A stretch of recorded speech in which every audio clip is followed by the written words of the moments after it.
Hello friends, বন্ধুরা, আশা করি সবাই ভালো আছেন। সবাইকে অনেক অনেক শুভেচ্ছা।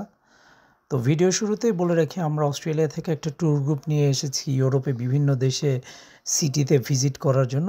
পার্ট অফ দ্যাট ট্যুর, ওইটারই অংশবিশেষ হিসেবে এই মুহূর্তে আমরা আছি প্যারিসে, এবং প্যারিসের বুক চিরে যেই নদীটি গিয়েছে সেন নদী, সেই নদীতে আমরা একটা রিভার ক্রুজ নিয়ে ভিডিও করছি।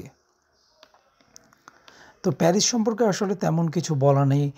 প্যারিস ফ্রান্সের রাজধানী, এবং প্যারিস খুবই প্রসিদ্ধ বা নামকরা তার ফ্যাশন, সংস্কৃতি, আর্কিটেকচার এবং বিভিন্ন মনুমেন্টের জন্য।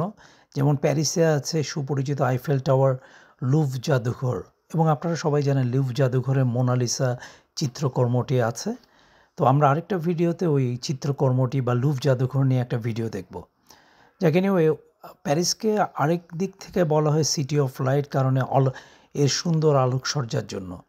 তা আজকে আমরা সেই সেন নদীতে রিভার ক্রুজ করতে এসেছি। আমরা এই ক্রুজ করতে করতে আমরা দেখব যে আমরা অনেকগুলো স্মৃতিস্তম্ভ বা আর্কিটেকচারাল মনুমেন্ট পার করব। যেমন এর মধ্যে আছে আইফেল টাওয়ার, লুভ জাদুঘর, নটরডেম ক্যাথেড্রাল, মুসি ডিয়ার্সে, পন্ট আলেকজান্ডার 3 ব্রিজ, এবং এগুলি দেখতে দেখতে যাব। এবং আমি চেষ্টা করব প্রত্যেকটি আর্কিটেকচারাল মানে যতগুলি স্থাপত্যের সামনে দিয়ে যাব, ছোট করে নিচে তার নামগুলো দেওয়ার জন্য, যাতে আমরা ভিডিও থেকে এগুলি দেখতে পারি।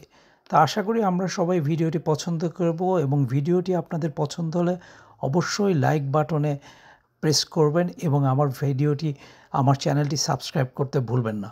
অনেক অনেক ধন্যবাদ, এবং সামনে আমরা ইউরোপের অনেকগুলি ভিডিও নিয়ে আসব। সবাইকে ধন্যবাদ।